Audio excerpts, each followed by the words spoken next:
Phylum Chordata में पाए जाने वाले जितने भी एनिमल्स हैं उसमें 4 फंडामेंटल कैरेक्टर पाए जाते हैं। वे चारों फंडामेंटल कैरेक्टर इस फाइलम के अंदर पाए जाने वाले जितने भी एनिमल्स हैं सभी के एम्ब्रियोनिक स्टेज में देखने को मिलता है। सबसे पहला है डॉर्सल ट्यूबुलर नर्व कॉर्ड, जो दूसरा है डॉर्सल ट्यूबुलर नोटोकॉर्ड, तीसरा है फेरिंजियल गिल स्लिट्स और चौथा है पोस्ट एनल टेल।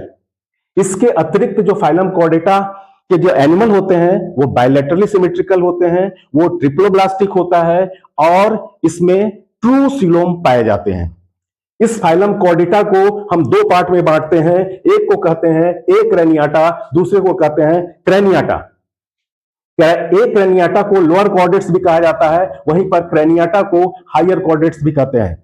एक क्रेनियाटा में ब्रेन बॉक्स और वर्टेब्रल कॉलम नहीं पाए जाते हैं, वहीं पर ब्रेन बॉक्स और वर्टेब्रल कॉलम पाया जाता है, तो वह जो ग्रुप है उसको हम क्या कहते हैं, क्रेनियाटा। देखिए, जो एक क्रेनियाटा का ग्रुप है उसको प्रोटोकॉर्डेटा भी कहा जाता है और जो हायर कॉर्डेट्स हैं उसको वर्टिब्रेटा कहा जाता है।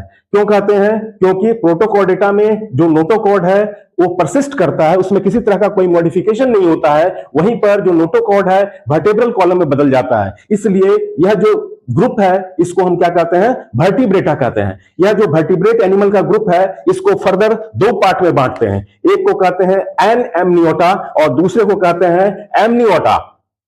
अब ये जो एमनियोटा वर्ड आया है वो एमनियोटिक मेम्ब्रेन से आया है, क्योंकि आपको पता है एक्स्ट्रा एम्ब्रियोनिक मेम्ब्रेन के अंदर 4 मेम्ब्रेन है, एक को कहते हैं एमनियोन, दूसरे को कहते हैं कॉरियोन, तीसरे को कहते हैं एलेंटोइस और चौथा को कहते हैं यॉर्क सैक मेम्ब्रेन।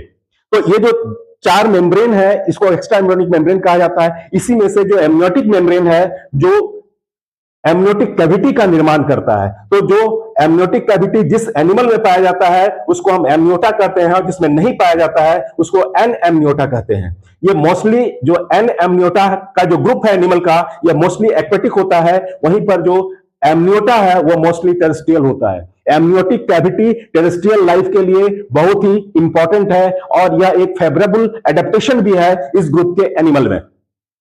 देखिए, जो एन एमनियोटा है उसका जो एग्जाम्पल है फिश और एम्फीबिया, वहीं पर जो एमनियोटा ग्रुप का जो एनिमल है उसके जो मोस्ट एग्जाम्पल है रेप्टाइल्स, बर्ड्स और मैमल। इसको भी 2 पार्ट में हम बांटते हैं। जो रेप्टाइल्स होता है वो कोल्ड ब्लडेड होता है, बर्ड्स और जो मैमल होते हैं वो वार्म ब्लडेड होते हैं। तो